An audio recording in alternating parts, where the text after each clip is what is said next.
الله وبركاته. فيديو جديد عبر قناة ملوك ساد على اليوتيوب. النهاردة هنتكلم عن تردد قناة الزيتونة، وهي قناة جميلة جدا جدا عبر القمر نايل سات. طبعا القناة في الفترة الأخيرة غيرت التردد إلى تردد جديد، والكل طبعا بيبحث عن التردد الجديد، والكل عايز يعرف تردد قناة الزيتونة عبر القمر الصناعي نايل سات 2023 7 درجات غرب.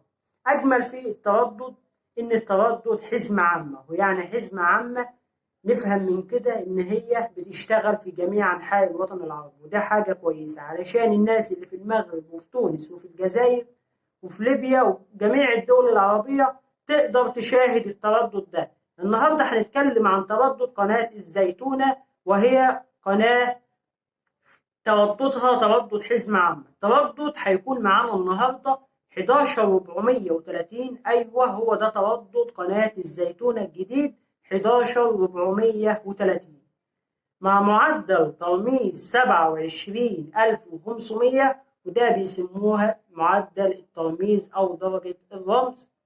والاستقطاب هيكون حرف الفي عمودي، او على بعض الاجهزة بتكون تحت كلمة رأسي، او بالانجليزي فيرتيكال، تمام، يعني عمودي او رأسي، تمام.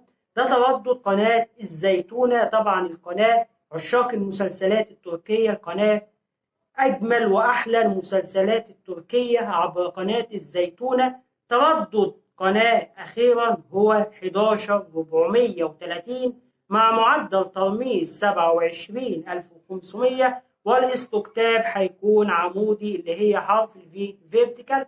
وطبعا التردد تردد اس دي، يعني سواء كان عندك جهاز عادي جهاز اتش دي، طبعا التردد ده تردد اس دي، تمام. يعني تقدر تشاهد القناة سواء كان جهاز اتش دي او اس دي، تقدر من خلال التردد ده تقدر تنزل تردد، وان شاء الله تقدر تشاهد قناة الزيتونة. ده كان تردد القناة الجديد اخيرا، هو 11430 مع معدل ترميز 27500، والاستقطاب هيكون عمودي. وفي النهاية طبعا ما تنسوش تعملوا لايك واشتراك في قناة